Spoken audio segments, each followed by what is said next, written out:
Kiana. How are you today? I'm good. Thank you. How are you? I am good. I'm so glad to have you on today. Thank you so much for being a part of the podcast. Oh my goodness. Thank you for having me. I'm really excited to be here. I appreciate you holding the space for me to talk about me. Okay. So let's start with talking about you. So who are you and what is your business? Who am I and what is my business? That's a big question. Who are you? It is. Yeah. Who am I? Let me hit that first. So I'm Kiana. Kianna Davis. I am an educator, a mentor, a tutor, a friend, a sister. I do my best to help my community. I originally started my business with the intention to help the kids that really needed that more individualized help that I wasn't really seeing them getting in the schools as much as they possibly could. And oftentimes, unless your child is, classified or has a one-on-one aid with them, when they don't get things, they're not always getting that extra time in the classroom to really hone in on whatever they need. So I started the business, Tutor Kids and More, with the intention on kind of filling that gap. But more about me, I have been an educator for over 14 years now. I went to Montclair State University and I got a bachelor's degree in family and child studies, and I have a teaching certification for K-6. Like I could go on and on. You're like, yeah, that's a good start. We'll keep it there. We'll keep it there. Good. That sounds amazing. And I know you're starting to get into mental health and yes. All right. All right. I'm like, all right, I do that too. Honestly, Jillian, it's so often when people are like, you do that. I'm like, okay, yeah, okay. So yes, I also go to grad school to be a clinical mental health and substance use disorder counselor. I will be halfway through my program this fall. My plan is to add counseling services to the business to be able to help families in a more deeper and just meaningful way, in a way that I feel like I incorporate into my tutoring sessions in my way of educating, but it's not necessarily a part of the curriculum in a way that I think it should be, to really kind of touch on what we're going through in our minds while we're using them. I feel like we forget about that a lot. So yeah, that's another thing I got going on. Thank you for reminding me.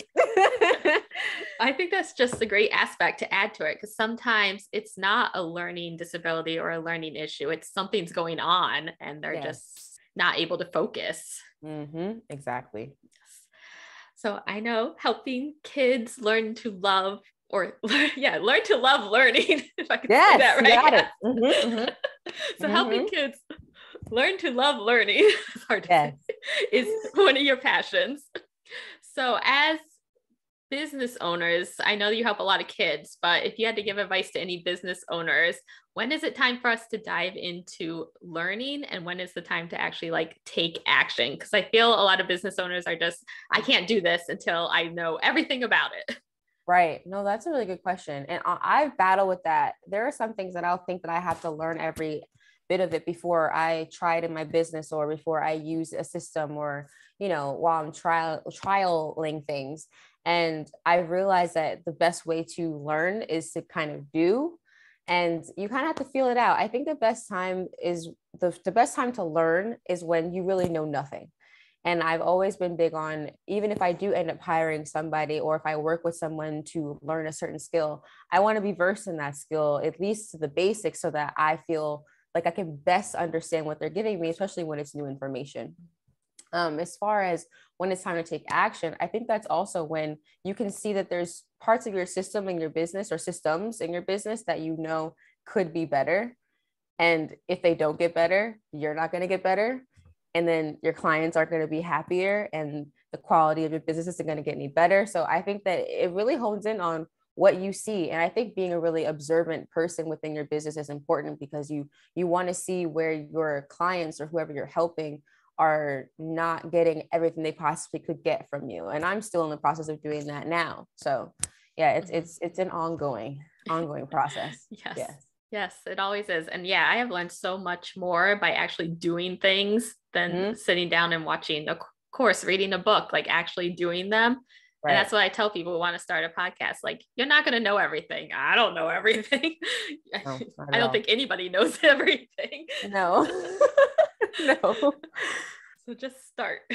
Yes, just do something. Even if you don't know how, you can Google or YouTube whatever you need to do, but just be in the place of doing something towards whatever you're trying to change. For example, I wanted to implement contracts and better systems for booking with my clients last year. And I did work with the VA, who was amazing, but there were certain things that I felt like I could just figure out myself. And once I tried it, it was much faster than I had made it up in my mind. And I said, wow, that was easy. And maybe I should just do things more often and see if it's easy too, So yeah. I think we always think it's going to take longer. And then when you actually do it, you're like, oh, that wasn't as bad as you wasted more time worrying about it than actually doing it. Exactly. There you go. Perfect way to end that point. Yes.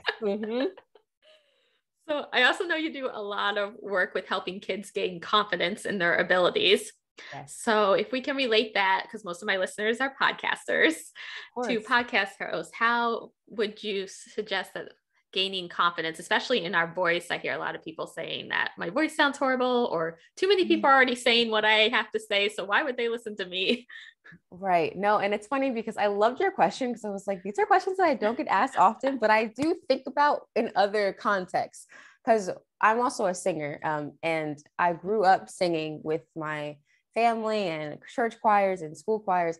And for a little bit of like high school into college, I kept singing, but I wasn't really doing it in the way where I was harnessing my craft and, in the studio and writing and things like that. I was doing it kind of here and there. I wasn't giving it the dedication that I'm giving it now. And there's been so many times that I've been like, I don't like my voice. I don't want anybody to hear this. Or I hear it back and I'm like, ugh. I still in the studio now. And when I'm recording and I'm like, that's garbage, throw it away.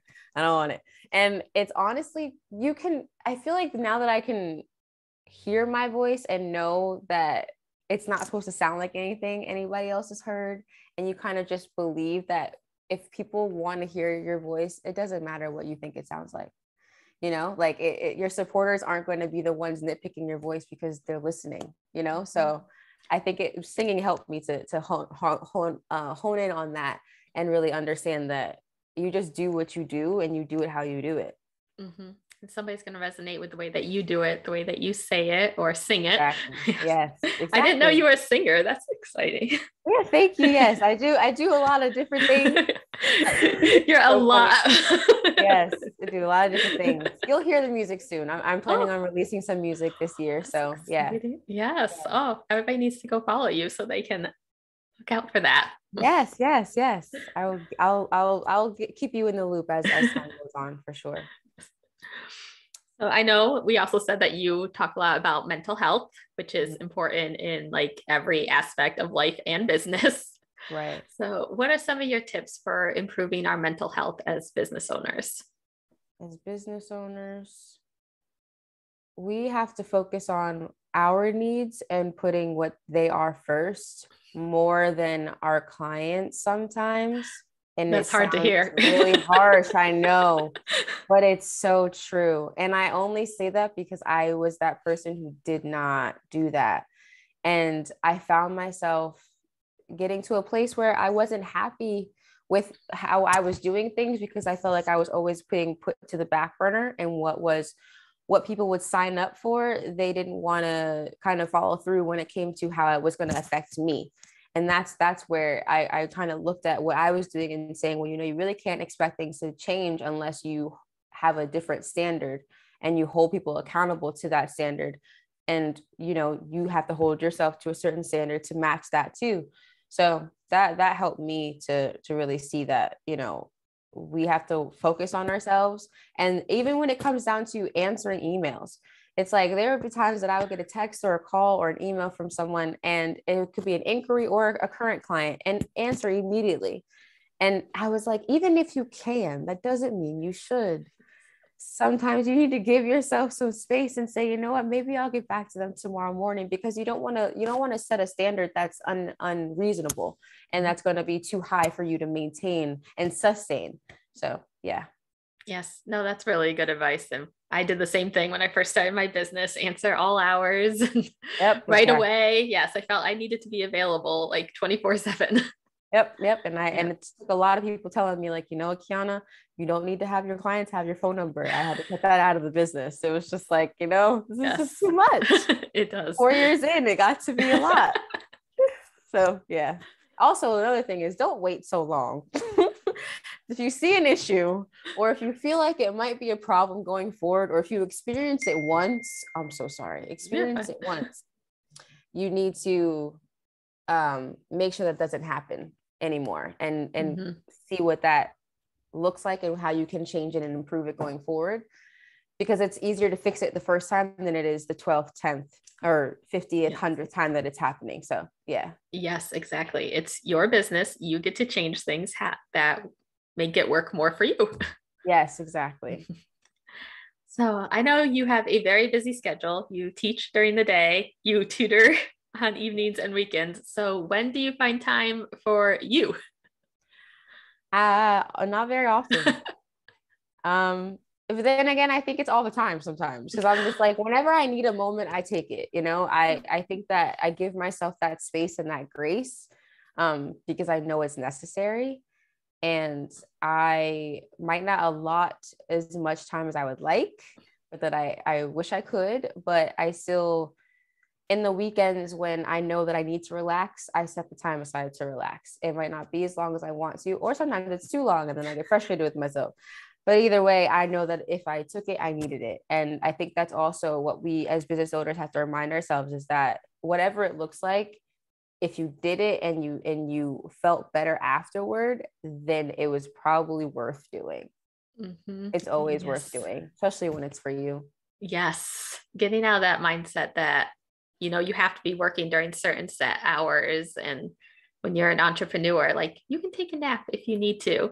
Yeah. The work's still going to be there. Unfortunately, when you wake up, it's not going to go anywhere, but you can do it when you wake up. Take the time to rest for you. I like how you just find moments throughout the day and take that pause. always at work, at home. And I feel like it helps me, because I kind of revamped my way of thinking around taking time out to rest, because I felt like for a long time, my times of rest, I felt like I was still working, because I felt like I didn't deserve that time to rest. And then when I really switched in my mind, it was like the times that I really focus on resting, like in the moment, will remind myself, no, you're resting. You're watching this movie. You're not answering this. You're not doing. And it made me more motivated when I would work, because I was like, oh, okay, I really just rested. I feel better. I feel rejuvenated. Now I can really focus on what I need to focus on, and it would flow so much better. So yes, it's worth it. You're worth it. Yes, I love that. Yes. So this next little section is just some fun questions I like to ask every guest. So do you have a favorite mindset book? Favorite mindset book is, actually I have two. Yeah, two. Coming to Our Senses by Jon Kabat-Zinn. It's about being more mindful, but it talks about in all the different areas of our lives. I'm honestly not even finished with the book. I've been reading it for a while, because I really have been taking my time. But that's because I love it so much. And it gives examples of just how many ways and places that we can be more responsive and not reactive, and be more mindful.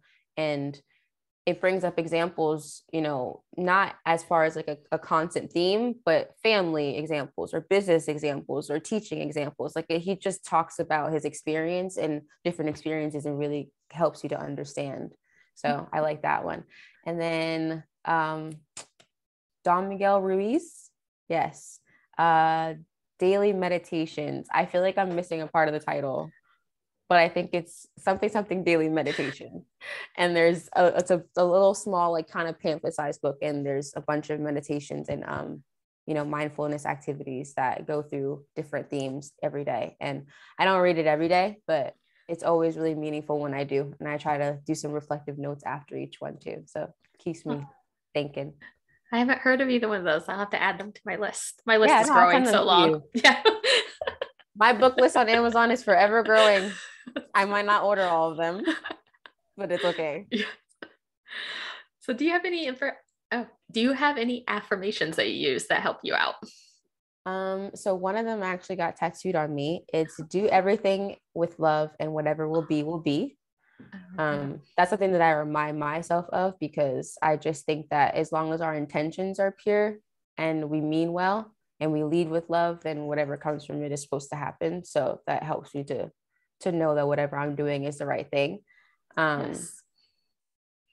I feel like I say so many different ones, but the main ones are always just telling myself how much I'm worthy and deserving. And I still stop in the mirror and say, "Oh, you're so cute."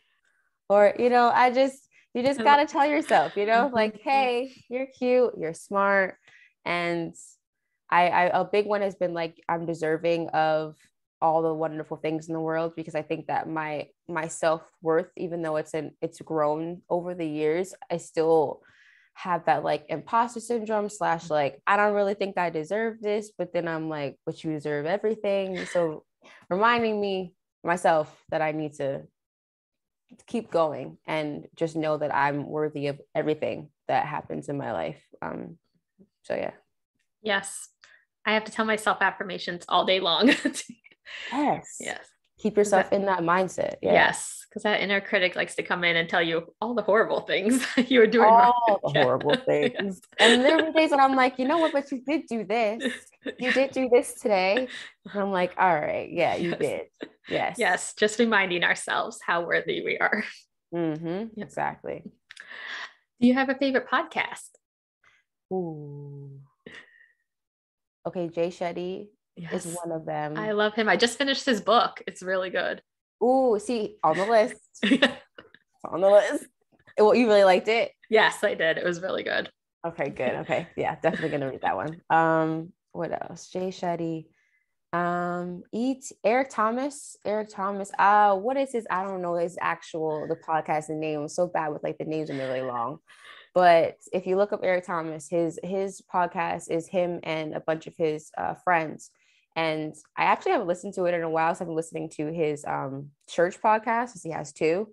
So his main one that I used to listen to more often was him and his friends, and they talk about the themes in their lives, about how they had to push forward, or how you have to, be in grind mode, but also, value family and generational wealth, and working on yourself and building really good habits, and their different life experiences, and how what they had to do to get to those experiences is not what you would think you have to do, but when you actually follow through with those things, it makes your life so much more beautiful and meaningful. And I mean, I'm giving a very ambiguous description, but if you listen to it, a lot of the examples really just motivated me to push myself a little bit more every day. So yeah, those sounds two. Great. Yeah, that sounds like a really good one. I haven't heard of that one.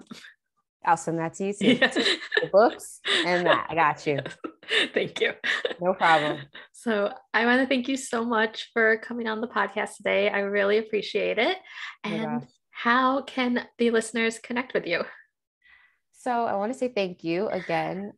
This was a really fun experience. I'm so grateful for my community and all the wonderful things you guys are doing and cultivating your lives, and just letting me be here and share it with you is really, really special to me. So thank you. The listeners can find me at tutorkidsandmore.com, or they can find me on Instagram at tutorkidsandmore. I also have a Facebook page, also at Tutor Kids and More. And I'm actually doing a full month special right now for Black History Month, where any new students get my Key to Great Reading, Writing, and Math Habits workbook for free. So I'm really excited to be sharing that. So if they want to get in touch with me, they can email me. They can also schedule a consultation call. It's a free call, so we can just get to know each other a little bit more and see how I can best support you and your child. Awesome. And I will make sure everything is in the show notes. So go there, go check out Kiana. She's amazing. Thank you again. I really appreciate it. Oh my gosh. Thank you so much.